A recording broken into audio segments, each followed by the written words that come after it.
할렐루야. 오늘 시편 89편 세 번째 말씀을 봤습니다. 계속 반복해서 말씀드린 대로 이 시편 89편은 총 세 편의 신정시 중의 하나로서 에스라인 에단의 시, 에스라의 아들로 추정되어지는 에단이라는 사람의 시입니다. 이 사람이 존재했던 때는 솔로몬 시대로서 이때 어떤 민족적 어려움이 있지 않았을까? 그 어려움에 대해서는 구체적으로 얘기하지 않지만 그 어려움 중에서 이 사람이 기억했던 것은 하나님께서 약속하셨던 그 언약, 그 중에서도 다윗 언약이었습니다. 그래서 다윗 언약에 약속하신 다윗 언약 안에 있었던 그 말씀을 꼭 이루어 주옵소서. 마치 지금 눈으로 볼 땐 그 언약이 폐기된 것 같습니다. 하지만 폐기되지 않은 것을 믿습니다. 주여 도와주옵소서. 이렇게 기도드리는 내용입니다. 특히 신정시라는 것은 하나님의 절대 주권을 믿으면서 그 절대 주권자이신 하나님께서 우리를 구원하시기 위해서 이런저런 경륜과 섭리 가운데 역사하신다는 것을 확신 가운데 고백하는 그런 시입니다.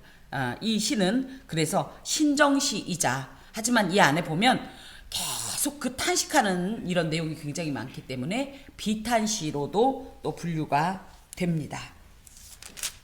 그래서 89편 1편부터 1절부터 18절까지는 언약의 주 하나님이 어떤 분이시냐, 얼마나 신실하시고 얼마나 그간의 우리의 민족적 역사 가운데서 신실하고 진실하시게, 그리고 놀랍고 기이하게 역사하셨는가, 이런 하나님을 고백하면서 그 하나님을 찬양하는 내용입니다. 무엇보다도 나의 나 된 것은 오직 주님의 은혜입니다. 내가 스스로 높아진 것이 아니라, 내가 스스로 이 모든 것을 스스로의 능력이나 지혜로 누리는 것이 아니라 오직 하나님께서 행하셨습니다.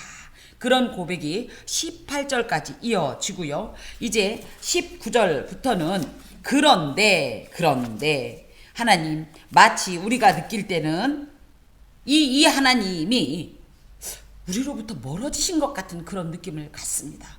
근데 아니죠. 하나님은 그 다윗과 약속하셨던 그 약속을 지금도 지키시는 거 맞죠? 그러면서 하나님은 그때 이렇게 말씀하셨습니다. 다윗에게. 이래서 다윗 언약을 상기시키면서, 이게 하나님이 잊어버려서 상기시키는 게 아니에요. 하나님 잊어버리셨어요? 기억 안 나세요? 이런 뜻이 아니라, 하나님 내가 기억하는 거 이거 맞죠? 그러면서 자기의 믿음을 고백하는 거예요.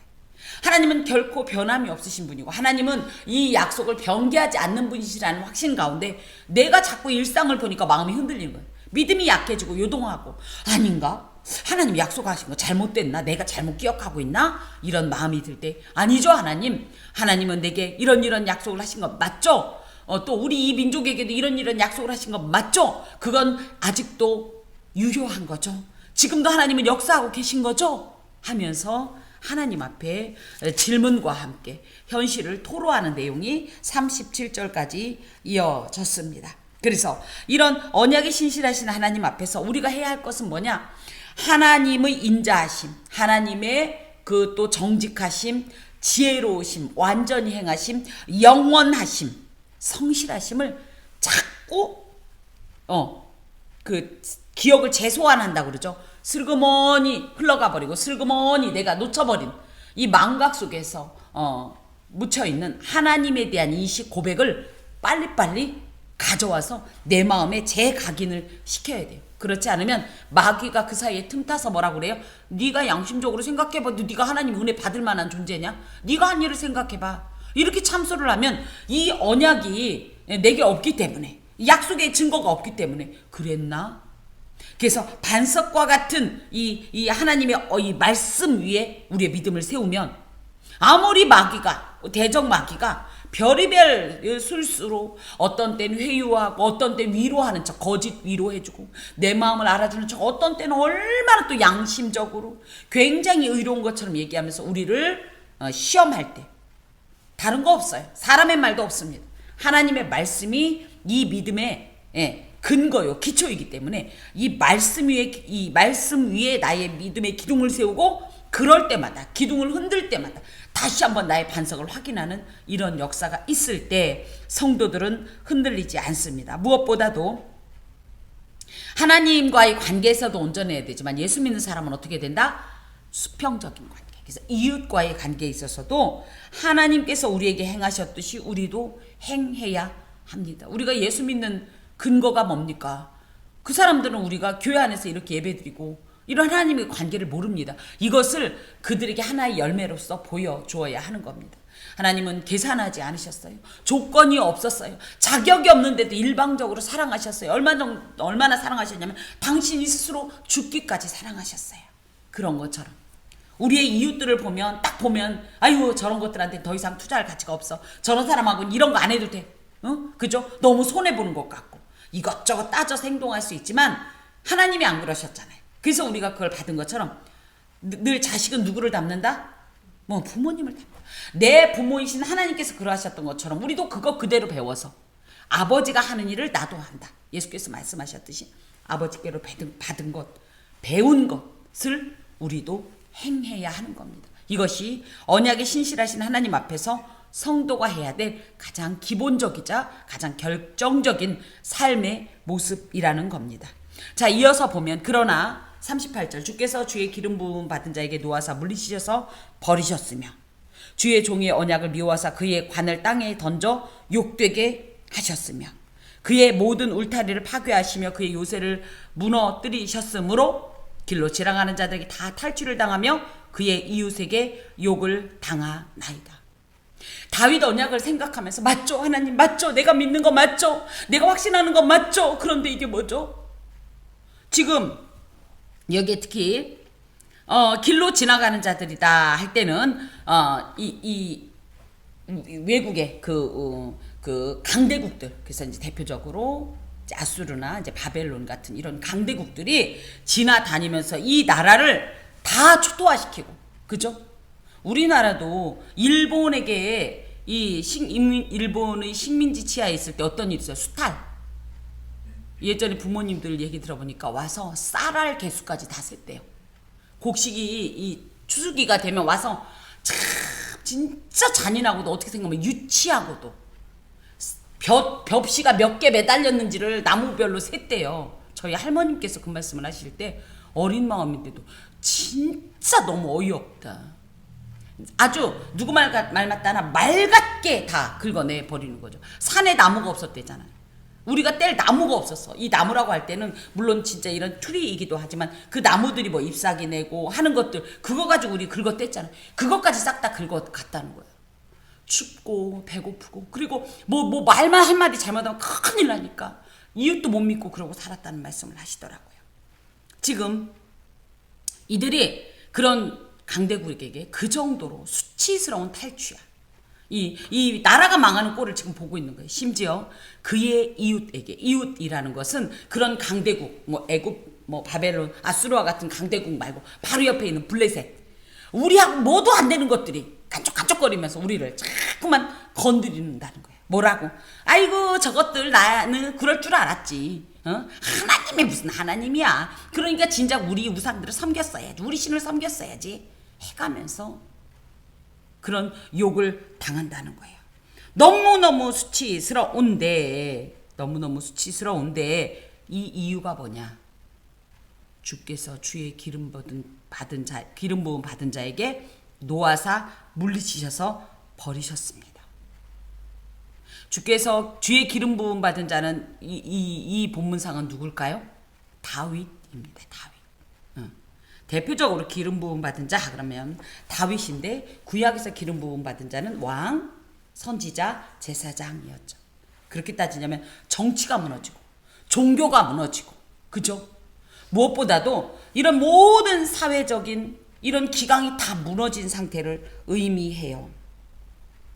그런데 이 기름 부음 받은 자 이것을 히브리어로 메시아라고 합니다. 그래서 우린 메시아 그럼 예수님만 생각하는데 원락은 구약의 메시아들. 이게 복수형이에요. 왜? 왕도 많았고 선지자도 많았고 제사장도 많았으니까. 이 메시아들은 누구의 예표냐면 예수님의 예표입니다.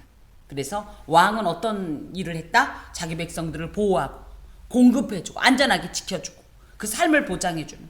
또 제사장은 누구였다? 백성의 편에서 하나님을 향하여서 이 백성의 죄를 위하여서 중보기도 하면서 속죄를 간청하던 그런 직분. 또 선지자는 누굽니까? 하나님의 편에서 백성들에게 말씀을 전하는 직분. 예수께서 그 모든 것을 행하지 않았습니까? 그래서 구약의 메시아들은 예수님의 예표인데요. 어찌됐든 여기에서는 주의 기름 부음 받은 자라 할 때는 다윗입니다. 내지는 다윗의 뒤를 잇는 다윗의 이 혈통들, 다 이제 왕들이죠.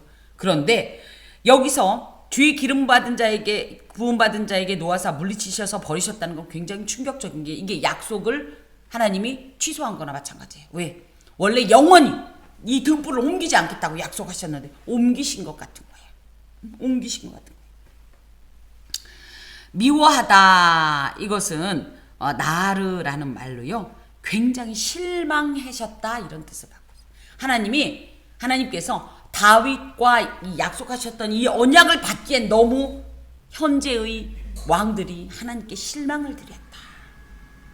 그러다 보니까 하나님께서 그들에게 실망하셔서 그들을 버리셨다.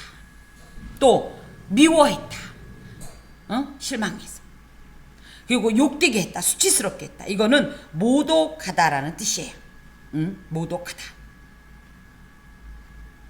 하나님께서 주의 종의 언약을 실망감에 못 이겨서 미워하고, 또 그의 관이라는 건 왕관을 말해. 왕관을 땅에 던졌다는 건 뭐예요? 너 이제 왕 아니야.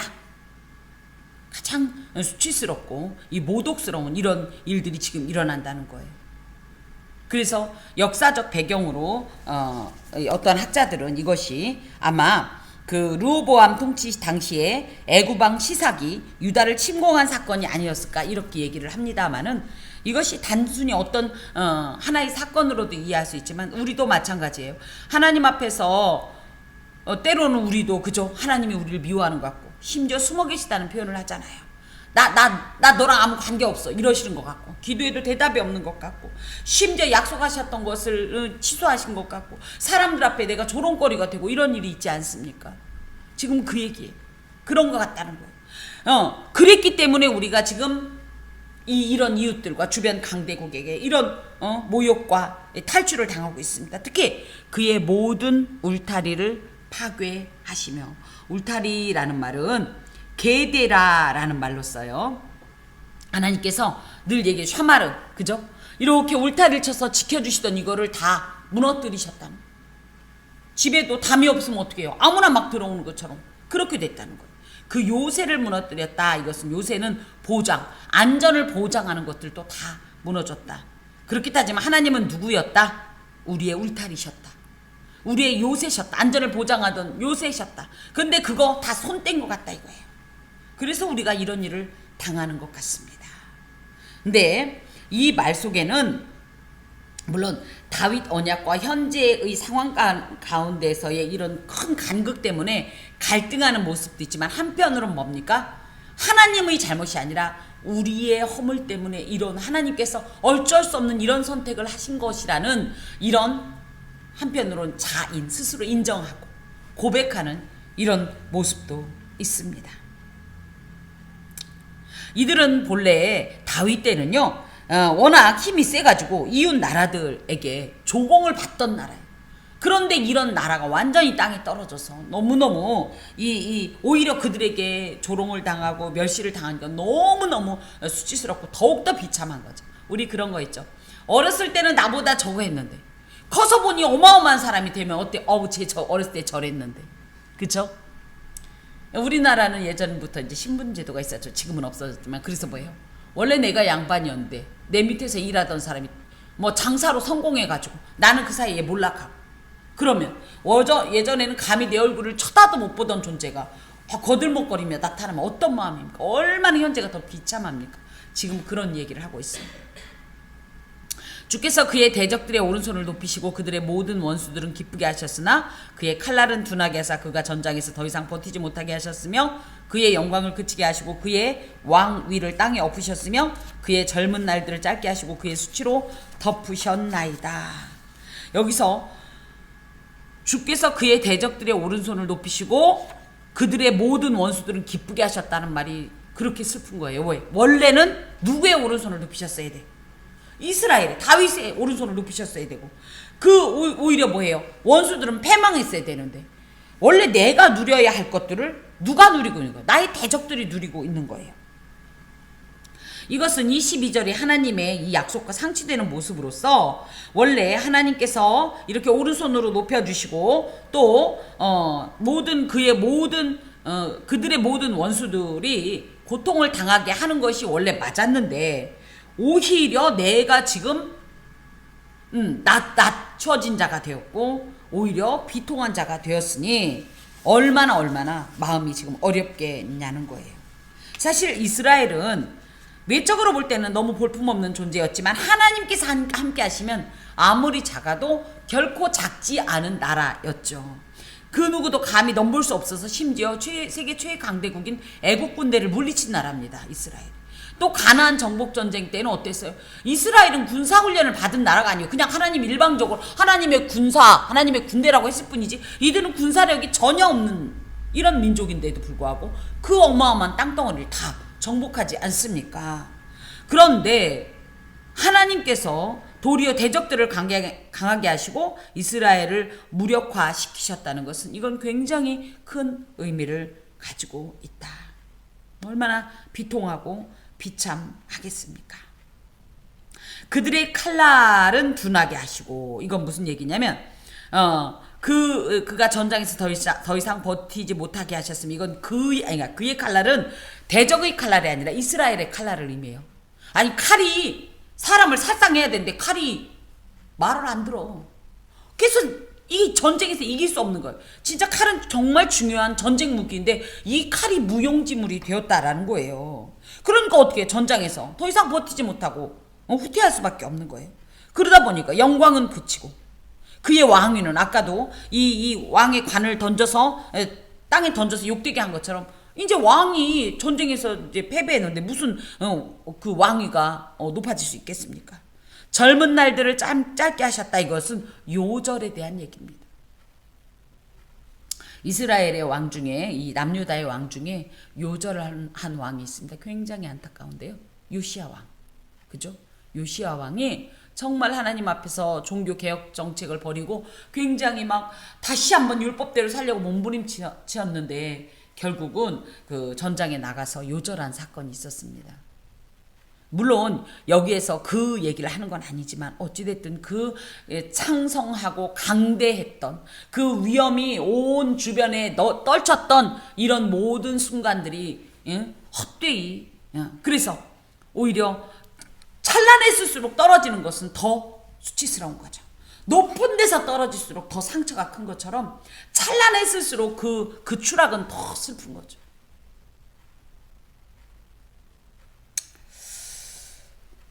이런 말씀을 통해서 우리가 알아야 될 것은 우리의 진정한 힘은 우리들 자신에게 있지 않다. 하나님께 있다.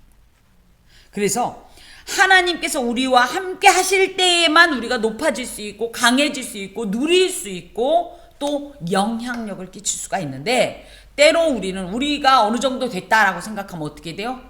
하나님이 아닌 내 힘으로 하려고 하다가 참 씁쓸한 패배와 정말 경험할 수 없는 수치를 경험하게 될 수도 있다는 겁니다. 그래서 오히려 높아질수록 강해질수록 많아질수록 지혜로워질수록 더욱더 하나님 이렇게 붙들지 않으면 어느 순간에 젊은 날에 요절하면서 그 온 삶이 수치로 저거 원래 예수 믿던 거 아니야? 근데 그렇게 그러더니 적골 됐어? 이런 소리를 듣게 된다라는 거죠. 결코 하나님을 멀리하는 자 안전할 수 없습니다. 요즘 이제 저희 성도들은 그런 사례가 없으니까 그런데 예전에도 보면 처음에 예수 믿기 시작하면 막 흥왕하는 거예요. 막 물 붓듯이 불 붓듯이 막 이렇게 막 사업도 일어나고 번창하면 어떻게 돼요? 슬슬 교회를 안 나오기 시작합니다. 그러다 어느 날 들어보면 핏덩어리에 앉거나 몸에 병이 들거나 그 삶이 음란하고 타락해서 봐줄 수 없는 이런 경우들을 사실은 경험합니다. 또 목도도 했습니다. 왜 그렇게 된 겁니까?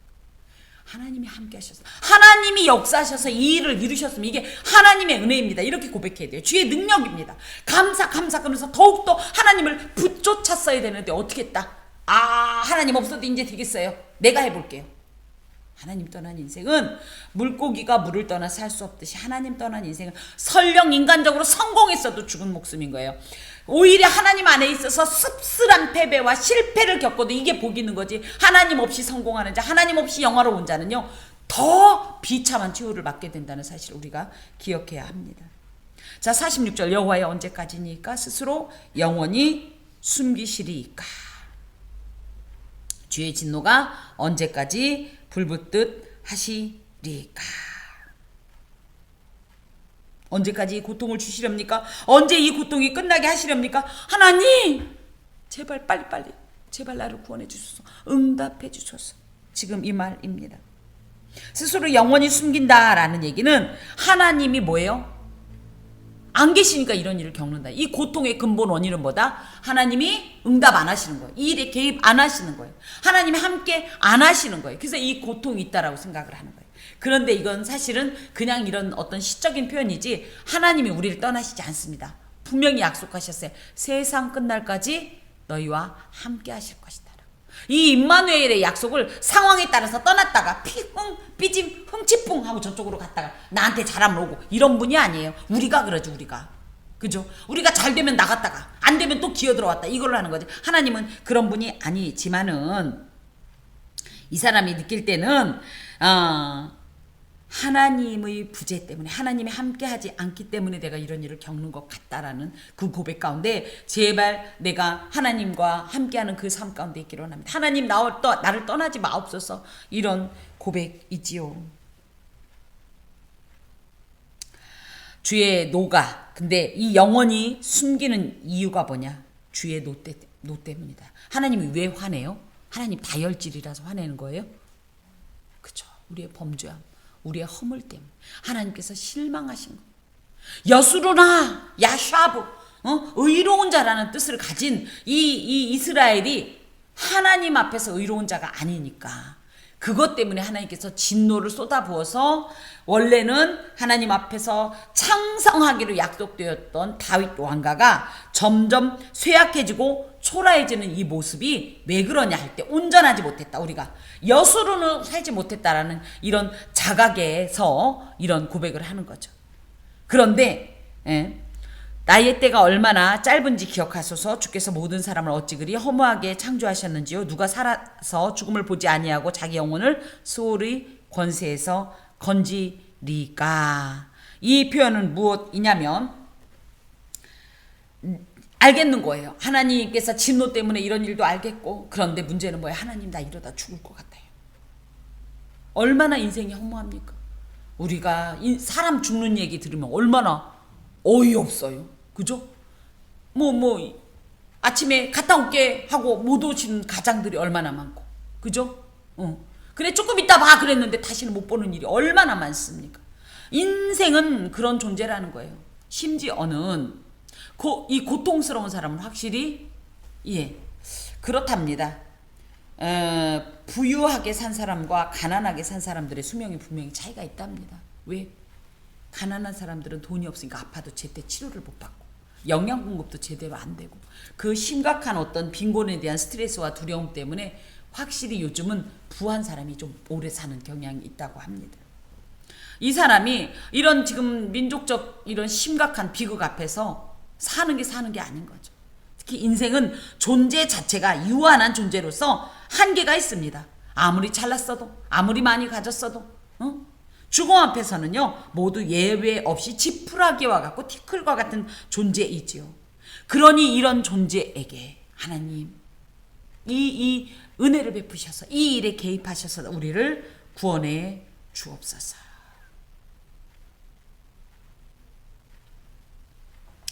우리는 그냥 이렇게 기도하지만 이런 기도는 반드시 하나님께 상달되어지고 이런 기도들이 이 인간의 근원적 탄식과 간구들이 하나님 앞에 올라갔을 때에 이건 사실은 조건절로 붙이면 안 되지만은 이미 하나님은 그런 상황을 아시고 창세 전부터 그 창조하실 때 십자가를 이미 계획하셨지만은 그래도 이렇게 간절히 구하는 이 마음 가운데 주의 은총이 내리시고 그 절정이 십자가인 것입니다.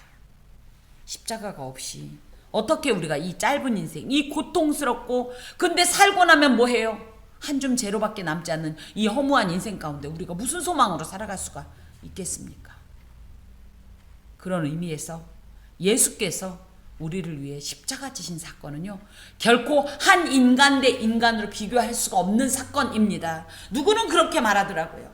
예수님이 고난당한 시간이 얼마나 되냐? 그러면서 그 산헤드린에 가서 공회에 가서 신문 당했다가 빌라도에게 갔다가 막 이렇게 헤롯 왕에게 갔다. 뭐 이래서 다 합쳐도 뭐 12시간을 고난을 당했다나요? 왜냐면 목요일 날 밤에 잡혔잖아요. 겟세마네에서. 그러고 나서 그 밤을 꼴딱 세우도록 신문당하고 채찍질 당하고 그 다음날 오후 3시에 운명하셨단 말이에요. 그러니까 12시간 정도밖에 안 했다는 거예요. 그런데 우리 인생은 너무너무 힘들다. 이게 말이 됩니까? 어떻게 죄로 인한 싹스로 내가 이 고난을 당하고 고통을 당하는 나와 죄 없으신 그분은 인간이 아니에요. 신께서 인간의 이 초라하고 비참한 이 거적대기를 입고 오셔서 인간의 그 말할 수 없는 그 모든 것을 당하신 그분과 비교할 수가 있단 말입니까? 그런 면에서 저는 그분의 접근을 절대 동의할 수가 없어요. 자, 하지만 우리를 구원하신다고 해서 하나님이 뭔 덕이 있겠어요? 뭔 득이 있겠어요? 뭔 유익이 있겠어요? 그럼에도 불구하고 오직 사랑하는 마음으로 그 십자가를 지신, 또 십자가를 계획하셨고 십자가를 친히 실행하셨고 또 그 십자가를 성령을 통해서 우리에게 믿음으로 적용시킨 이 은혜는 이 짧은 인생 가운데 허무하게 지푸라기처럼 그냥 바람처럼 사라져갈 우리에겐 어마어마한 사건이라는 사실을 우리가 이 사순절을 기해서 다시 한번 상기해야 합니다. 누구도 죽음을 건널 수가 없고 안 죽은 사람이 있죠. 누구? 대표적으로 구약의 에녹과 엘리야. 근데 그들이 안 죽을 수 있었던 게 뭐예요? 죽음 전에 하나님께서 그들을 데려가셨기 때문이에요. 냅뒀으면요, 모세도 죽잖아요. 예수도 죽으시는데 누구도 이 죽음을 보지 않고 자기 스스로를 소홀히 권세, 죽음의 권세에서 꺼낼 자가 없어요.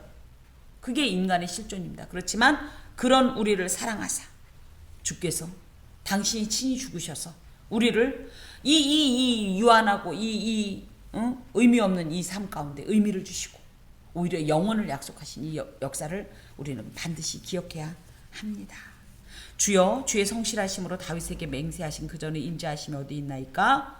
주는 주의 종들이 받은 비방을 기억하소서. 많은 민족의 비방이 내 품에 있사오니 여호와의 이 비방은 주의 원수들이 주의 기름 부음 받은 자의 행동을 비방한 것이로소이다. 특히 주여, 주의 성실하심으로 다윗에게 맹세하신 그 전에 인자하심이 어디 있나이까? 이거는 그 약속 어디 있어요? 막 이러면서 불평과 원망하는 얘기가 아닙니다. 오히려 물론 지금 바라보면 하나님의 긍휼과 자비의 약속이 이루어지지 않는 것 같은 이런 현실 속에서 큰 괴리감과 소위 말하면 현타가 왔을지 모르지만 이 속에는 하나님, 내가 그걸 느낄 수 있도록 보여주옵소서. 이미 하나님은 행하고 계신데 내가 감지를 못하는 거예요. 하나님 우리 사랑하는 거 지금 느껴져요? 보여요? 감각 못한다고 해서 없는 게 아니잖아요. 지금 이분은 내가 너무 힘들 때는 정말 하나님이 손이 진짜 나왔으면 좋겠잖아요. 하나님의 목소리가 진짜 들렸으면 좋겠네. 그 마음인 거예요. 하나님, 내가 믿음이 너무 약해지고 내가 지금 그 언약을 알면서도 이 눈만 뜨면 보이는 이것 때문에 너무너무 현타가 옵니다. 그러니 당신의 당신 되심을 나에게 보여주소서. 그래서 내가 그 은혜와 그 사랑과 그 성실과 그 불변의 그 약속을 진행하시는 이 하나님의 성취를 의심하지 않도록 도와주옵소서. 그리고 제발 우리를 구원해 주옵소서. 주의 종들이 받는 비방이라고 할 때는 비방이란 말은 헤르파라는 말로 책망하다, 비난하다, 조롱하다 이런 건데요. 이 주의 종들이라는 것은 선지자나 제사장이나 왕만을 얘기하는 게 아니라 이스라엘이 하나님의 종이에요. 하나님의 백성이자 하나님의 자녀이자 하나님의 종입니다.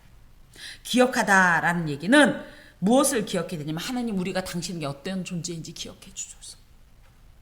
비록 하나님의 노를 받을 수밖에 없는, 이 심판당할 수밖에 없는 이런 절대적인 죄인이지만 그럼에도 불구하고 우리가 누구인지를 기억해 주소서. 우리는 부족하지만 당신의 백성입니다. 당신의 종입니다. 당신의 자녀입니다. 그 자녀, 그 종, 그 백성들에게 베푸시고자 약속하셨던 그 언약을 이행해 주옵소서. 많은 민족의 비방이 내 품에 있사오니 그 너무너무 많은 사람들이 비웃는다는 거예요. 우리 그렇지 않나요? 나 욕먹는 건 괜찮은데 누가 우리 부모님 욕하면 어떻죠? 누구 말만 따나 눈이 돌아요? 그죠? 또 뭐예요? 나는 괜찮은데 어이구 지 부모가 그러니까 지 새끼도 그러겠지. 이런 소리 들어봐요. 눈이 돌아요. 이 이스라엘의 이 어떤 수치와 모독은 나 혼자만의 것이 아닌 거예요. 왜? 지금도 마찬가지지만 예수 믿는 사람은 예수 믿는다 그러면 누가 다들 누구를 연상해? 하나님을 연상하듯이. 그 당시에는 특히 그랬다고요. 뭐 김수경 그럼 김수경이 아니라 김수경이 믿는 그 신을 먼저 떠올렸다. 그러니까 얼마나 하나님의 이름을 나를 비우는 것은 곧 하나님의 이름을 비우는 거고 그들은 그 당시에 신들을 저주했어요. 이런 모든 것이 너무너무 내게 넘쳤어요. 그러면서 주의 원수들이 주의 기름 부음 받은 자의 행동을 비방합니다. 주의 기름 부음 받은 자의 행동. 그래서 여기에서 보면 뭐예요? 어찌 되었든지 다윗이나 솔로몬이나 얼마나 하나님 안에서 온전히 살려고 몸부림쳤습니까? 물론 솔로몬은 연약했지만 후에 전도서에 보면 솔로몬이 나중에는 회개하고 누구는 뭐 솔로몬 천국 못 갔을 거다 이러는데 이 전도서 마지막에 보면 다 헛되더라. 이것도 해보고 저것도 해보고 누려보고 즐겨보고 취해봤어도 다 헛되더라. 하나님을 경외하는 것이 이게 참 지혜더라. 이렇게 고백한 것을 솔로몬의 노년의 고백이라고 말년의 고백이라고 말을 합니다. 어찌됐든 그런 의미에서 이들이 얼마나 하나님의 이 사람으로 살려고 몸부림을 쳤을까. 그런데도 그것을 많은 이들이 자신들의 어떤 이런 현재적인 어떤 힘을 의지하고서 얼마나 비난을 했는지 모릅니다. 그러니 하나님 당신의 이름을 위하여 당신의 영광을 위하여 이곳에 개입하여 주시고 그 언약이 이루어지는 것을 나뿐 아니라 대적들도 보게 하시고 하나님의 위엄과 그 영광 앞에 엎드려 경배하게 하옵소서. 여호와를 영원히 찬송할지어다. 아멘 아멘. 이것은 송영입니다. 이 송영이 우리 매 주일 예배마다 1장에서 7장 찬송가 1장에서 7장을 계속 반복해서 1년 내내 부르지 않습니까? 이게 송영이에요. 그래서 하나님을 찬송하고 그 영광 앞에서 엎드리는 것이 송영인데요. 여기에 특별히 이 송영을 넣은 것은 89편이 시편 3권의 마무리입니다. 시편 90편부터 보면 제4권 이렇게 되어 있죠. 시편은 총 5권으로 되어 있습니다. 그래서 시편 3권까지가 지금 89편으로 마무리가 되기 때문에 마무리 짓는 송영일 수도 있고 89편의 송영일 수도 있는데 이 송영은 뭐냐면요. 어떤 형편 중에서도 성도가 중단해서는 안 되는 신성한 의무. 하나님 앞에 그 영광을 찬송하고 그 이름을 드높이는 것은 굉장히 중요한 성도의 의무이자 또한 특권이기도 합니다. 특히 이 저자 에단이 51절까지 어때요? 굉장히 비통에 젖어서 막 마음이 요동친 것 같은 막 이 폭풍이 한가운데 있는 것 같은 이 인생의 고해 가운데에서 너무너무 힘겨워하는 이런 모습이지만 그럼에도 결론은 뭐다? 우리 여호와 하나님만 영원히 찬송할 겁니다. 난 하나님밖에 없습니다. 내가 비록 이런 일 가운데 이런 어떤 형편 가운데 이런 난제를 만날지라도 내겐 당신밖에 없습니다. 이 고백입니다. 그런 의미에서 우리 또한 마찬가지 성도로서 어떤 일을 만나도 무엇이 결론이다. 내겐 하나님밖에 없습니다. 나를 설령 당신이 나의 허물로 인해서 잘못으로 인해서 나에게 진노하셨다 할지라도 난 아버지밖에 없습니다. 제가 그 표현 자주 드렸습니다. 이놈의 새끼 너는 이러저러 했으니까 집 나가 뭐 이런 표현을 저희는 연약하니까 이런 표현 하나님은 그렇게 안 하는데 저희는 했죠. 그런데 애들이 예 나갑니다 나가요 아저씨 안녕히 계세요 이러고 나가기를 바라는 부모가 어디 있어요. 그죠? 그저 잘못했다고 엎드리고 그 품으로 안겨야 되듯이 하나님도 그걸 원하시는 거죠. 근데 많은 사람들이 어떻게 해요? 나한테 벌 주면 내가 가만 저는 집사님이라고 표현하고 싶지 않아. 어떤 여자가 그랬다는 거. 하나님 내 말을 잘 안 들으면 재미없어. 이게 뭐 말 되는 소리예요. 우리는 자나깨는 하나님밖에 없다라는 이 고백이 우리 인생의 시작이자 마침입니다. 맨 마지막에 할 말. 그래도 하나님이 계셔서 행복했어요. 전 그 말씀 드리고 싶어요. 하나님 그래도 하나님이 계셔서 너무너무 쓰라리고 아프고 힘겨웠지만 그래도 행복했어요. 그래서 제가 신명기 그 33장 29절에 그 말씀을 그렇게 사랑하는 거예요. 그래도 하나님 없으면 어쩔 뻔 봤어요. 그래도 하나님이 계셔서 저는 너무 행복했어요. 이런 고백이 성도의 송영입니다. 하나님을 이렇게 찬송해야 되는 이유는요. 하나님은 가장 위대하신 유일신이기 때문입니다. 신입니다. 유일한 신. 또 만물의 창조자로서 모든 피조물들을 통해서 영광과 찬양을 받으실 분이시고 그 모든 것을 당신의 인자와 성실과 사랑으로 다스리시는 분이에요. 이런 분 앞에 피조물된 자로서 마땅히 엎드려 경배해야 합니다. 또한 하나님은 지극히 선하신 인도자이십니다. 아니 원래 인도는 누가 하는 거예요? 우리가 양반이 길을 갈 때 종이 어떻게 해요? 앞에서 이쪽으로 저쪽으로 이게 하나님이 어떤 분이신데 이런 비참하고 미물에 불과한 나를 이쪽으로 가라 저쪽으로 가라 참견을 하고 말이에요. 그쪽으로 가면 안 된다고 그랬었고 나는 뭣도 모르고 가는데 막 가지 말라고 애를 태고 목이 쉬도록 소리를 지르면서 못 가도록 당신의 속으로 막으시고 이런 역사를 베푸시는 분이 하나님이라는 거예요. 우리를 친히 주관하사 의롭고 선한 길로 인도하실 뿐만 아니라 복되고 영원한 생명의 나라로 이끄신다. 우리 죽어도 하나님은 상관없어요. 워낙은 누구 말 맞다나 뭐 하나님도 우리 없으면 아쉽다. 하나님이 우리 없다고 아쉬울 뿐이 아니에요. 근데 뭐예요? 그냥 당신이 우리를 일방적으로 이뻐하는 거예요. 우리 자식들 다 크니까 뭐예요? 우리 없어도 살아요. 근데 우린 뭐하죠? 맨날 밥은 먹었니? 그죠? 잠은 좀 잤니? 별일 없니? 이 사랑해서 그러는 거예요. 하나님이 그러신 분이라는 거예요. 변함없이 우리를 진리 가운데로 인도하시고 항상 의로운 교훈으로 지도하시고 특히 죄와 사망의 구렁에 빠졌을 때는 적극적으로 개입하셔서 구원하셔서 참된 평강과 안식을 주시는 분이시죠. 하나님만이 우리에게 태인 죄의 질고와 사망의 늪에서 건져내실 수 있는 능력이 있고 가장 완전한 구원을 이루실 수 있습니다. 우리의 연약함과 죄의 악됨에도 불구하고 영원한 생명의 길로 인도하시고 우리를 참되고 영원한 승리와 영광의 자리로 이끄시는 이런 분인데 이런 분을 찬양하지 않고 우리가 누구를 찬양할 수 있단 말입니까? 89편은 총 36편의 비탄시 중에서도 가장 애절하고 절박한 비탄시로 평가가 됩니다. 인생을 흔히 고해라고 부르는데요. 이게 왜 그러냐면 때로는 도무지 앞으로 나갈 수가 없어요. 때로는 뒤로 물러갈 수도 없어요. 옆으로도 갈 수 없는 이런 절대절명의 위기를 자주 맞닥뜨리기 때문입니다. 그래서 인생은 마치 무덤과 같고 깊은 웅덩이와 같고 스스로 헤어나올 수도 없고 어둡고 음침한 곳과 같아서 절대 절망의 골짜기다라고 이야기할 정도로 인생은 참 씁니다. 누구는 뭐 인생이 달콤하다 뭐 아름답다 하지만 사실은 웃음보단 눈물이 많은 것이 근심이 많은 것이 인생입니다. 그렇지만 성도는 이 인생 가운데서 어떻게 살아야 하냐. 첫 번째, 성도는 무덤문 앞에서라도 구원의 하나님을 부를 수 있는 것이 성도입니다. 무덤이 뭡니까? 다 끝난 거예요. 다 끝난 거예요. 죽기 직전까지도 우리에겐 소망이 있습니다. 왜? 하나님이 계시니까. 그분이 누구니까? 전지전능자로서 나를 반드시 도울 분이고 구원하실 분이라는 확신이 있는 사람은 절대 절망하지 않습니다. 무덤 앞에서 그러니 자포자기하지 마세요.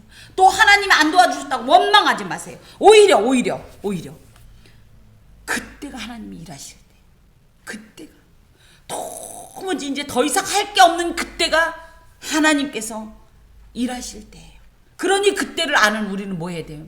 바로 아무것도 스스로 할 수 없을 그때에 우리는 기도하는 겁니다. 이게 성도의 신앙의 진위 여부의 어떤 기준이 됩니다. 평소에 형통할 때 얼마든지 신앙 좋을 수 있어요. 잘 나갈 때, 건강할 때, 힘 있을 때, 능력 있을 때 하나님 찬양하는 거 쉽습니다. 그런데 정말로 목소리 하나 안 나올 때, 한숨밖에 안 나올 때, 눈물밖에 안 나올 때 찬양하는 것이 진짜 신앙이라는 겁니다. 우리가 세상에서 소외를 당한다면 그것은 하나님이 심술 부리는 게 아니에요. 멀리 떠난 게 아니에요. 얘야! 분명히 알아라. 나만 의지해 산다. 라는 것을 가르쳐 주시기 위한 하나님의 섭리라는 거예요. 사방이 막혀 있다면 그것은 위에 계신 하나님, 즉 열린 길을 향해야 되는 겁니다. 땅에 방법은 없습니다. 하나님밖에 방법이 없습니다. 놀랍고 귀한 것은 우리의 사방은 막힐지 모르지만, 아래는 막힐지 모르지만 하늘은 항상 열려 있다라는 사실. 우리가 이걸 창공이라고 부르지 않습니까? 하늘이 막혀 있으면, 근데 하늘은 항상 열려 있다는 사실이에요. 그건 무슨 뜻입니까? 언제나 하나님께 나아가는 길은 열려 있다라는 뜻입니다. 그러므로 하나님께서 살아계시는 한, 하늘이 열려 있는 한 절대 절망은 없는 것입니다. 마지막으로 이것을 그냥 단순한 다윗 언약에 관계된 시편으로 이해하시면 물론 잘못된 건 아니지만 참 큰 어떤 보배를 놓치는 겁니다. 이것은 바꾸어 말하면 그러니까 예수와의 십자가 언약의 예표인 겁니다. 다윗 언약이 한편으로는 물론 그 당시에 이스라엘에겐 정말 중요한 민족적 어떤 기반의 이 기반을 줄 수 있는 언약이라고 할 수 있지만 우리에겐 현재 예수의 십자가 언약이 있습니다. 이 예수의 십자가 언약이라고 할 것 같으면 얼마든지 우리가 하나님 앞에 구할 수 있고 도움을 요청할 수 있는 것입니다.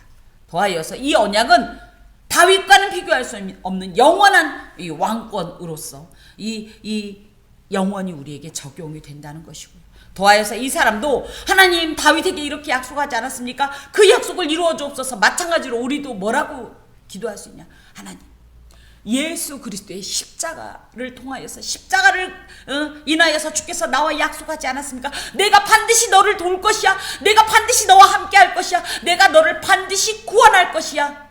이 약속을 주지 않았습니까? 내게도 이루어 주옵소서. 내게도 이루어 주옵소서. 그래서 예수의 십자가의 언약이 우리를 살리는 것입니다. 기도하겠습니다. 주님, 결코 약속을 변개치 않으시고 영원히 함께 하시겠다고, 영원히 우리를 놓치지 않겠다고 약속하셨던 그 일을 이루시는 하나님, 심지어 당신을 죽이시면서까지 이루신 그 하나님 감사합니다.